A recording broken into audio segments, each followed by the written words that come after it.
Interventions, we have just been talking with the Kulaigye there. Why would Uganda construct roads to Congo? Some of us that have engaged ourselves in nuptials and marriage, we know that you are the one to construct the road to your bride's home if you are going to be introduced there. So that is practically why we deal with such stuff. So it does not matter how much it takes. What is more material is actually the payment procedure that you expect.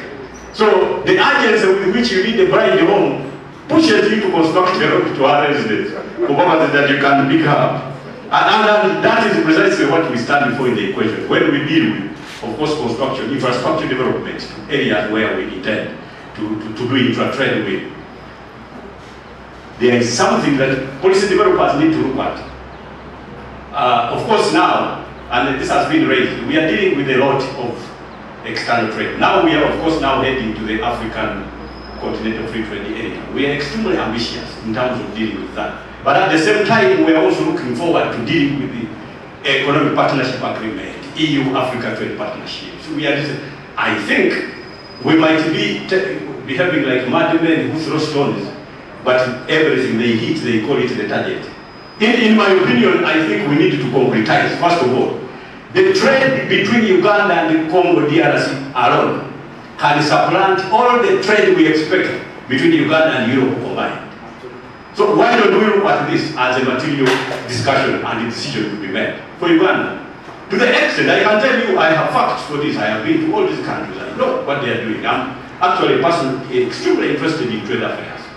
When you go to Congo, all you need is majorly, because a product like a bunch of matoke, for example, can arrive to the Congo market taxed 10 times. It has government tax, local government tax, ministry tax. All you need is majorly to, am I wrong? All you need is to majorly generate the interoperability of customer for custom purposes between Uganda and Congo. And I can safely tell you that the market available foodstuffs in the Congo DRC can never be, it cannot be extinguished by only the major supplies that exist in Uganda. So, just to trade between the two countries can deal with wonders. I am talking about this because, as policy members, because you have raised a lot of this, I am not going to make reference to my paper because time will not allow. But I can tell you, when the policy analyst came here, there is something that we are looking at.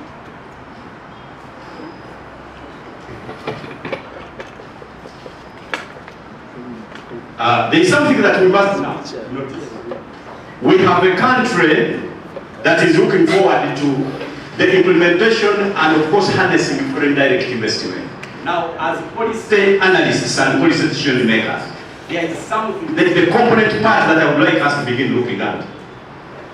As you attract continuously, we know that most of the foreign direct investors available to at least African states include investors within the region of land-intensive investments.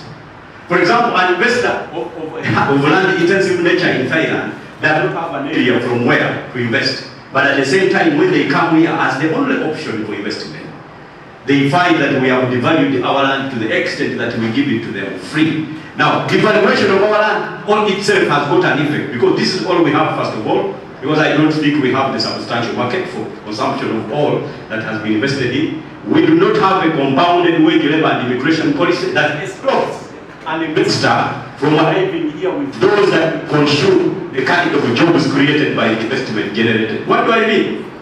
You find a Chinese who has made an investment here, because we do not have a compounded nature. I don't know what's wrong with this microphone. It destroys the flow of my submission. The chairman,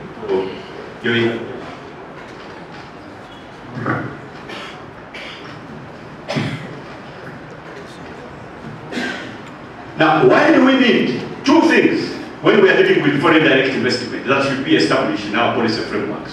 One, a compounded wage labor and immigration policy. A Chinese establishes a factory in Uganda. Of course, the director is Chinese.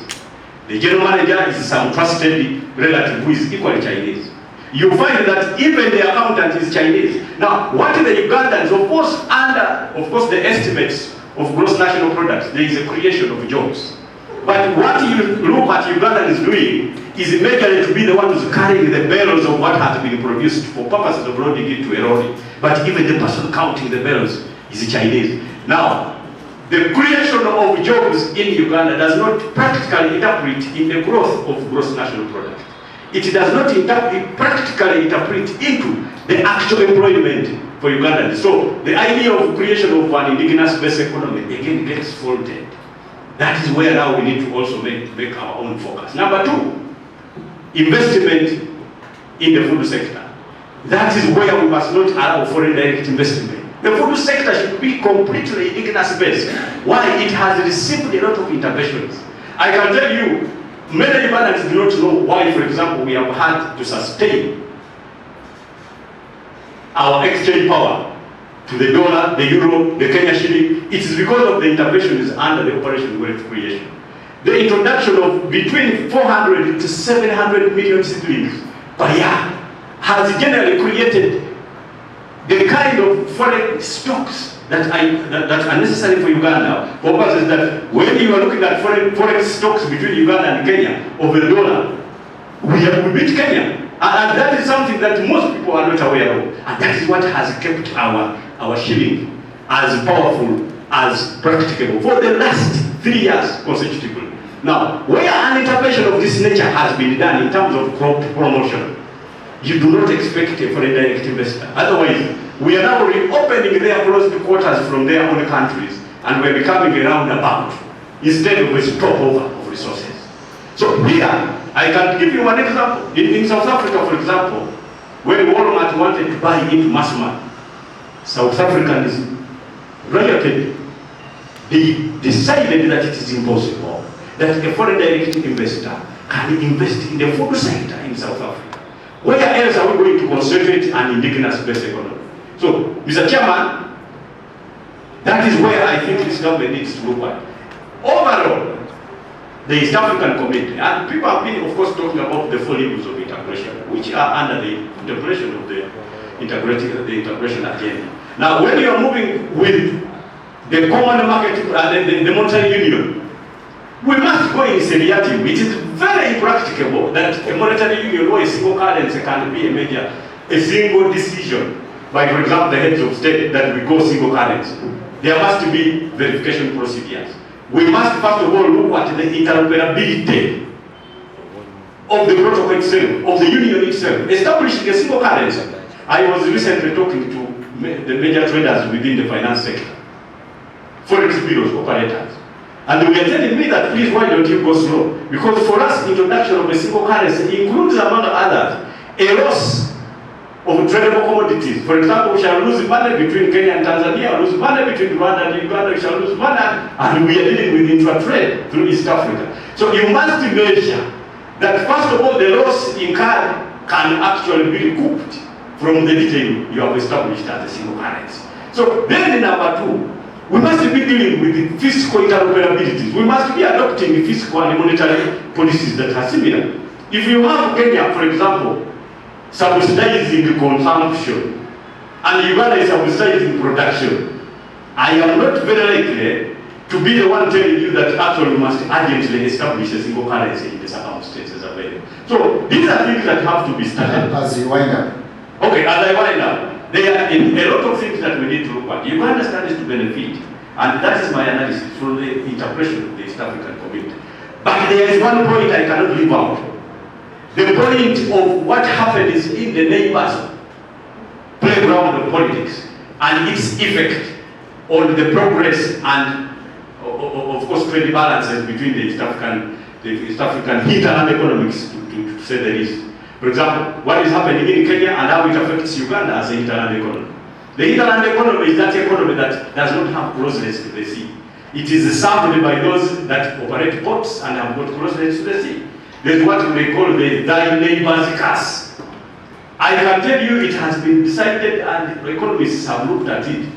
They have discovered that if Kenya has got problems, substantial problems that are actually hampering the trade flow between Uganda and Kenya, and between the port of Mombasa and Kenya, the effect of political instability in Kenya is exactly in tandem. It is exactly the same as would have been the effect of political instability in Uganda. So that is the calculation. That is where now prayers have to be adopted, and of course diplomacy. So for these people that keep saying that we should not intervene into what they done internal affairs practices and material for other countries, they should know that the interventions are actually Uganda-based. They are in the interest of Uganda, and that is precisely the reason for which integration was established. I think, Mr. Chairman. Under Article 6.2 of the treaty, which is lighter than the protocol established, that is a material for a political federation. Therefore, signing it, in my opinion, and acceding to it were going to be very tiresome exercises that these countries would never definitely append signatures to. Number two, Honorable Chair, Ugandans must identify and realize that East Africa is not a country yet. It is just a negotiated process towards forming one. In fact, in my opinion, they have now diverted from forming one to establishing a confederation, which is actually concretizing what exists but giving it some better leadership than it actually has. So, in my opinion, we need to go as slow as practical. If we still have countries that are failing to allow citizens land to settle, it is very unlikely that the same countries will be in a position to allow other citizens of other partner states to settle. Why? Look at the Common Market Protocol, Mr. Chairman. It has got annexes. Why do we have annexes? When you look at the Common Market Protocol and Article 13 and 14 that provide for land, why was it required that land is still guided and under the elected protective wall of national laws? It is because we do not have a federation yet, so it is not a country. What is being done and inviting other countries to also entertain and enjoy is harmonizing for market purposes, for purposes that what you call the failing of failing states can be lifted under the auspices of regional arrangements that have been harmonized, Mr. Chairman. Thank you.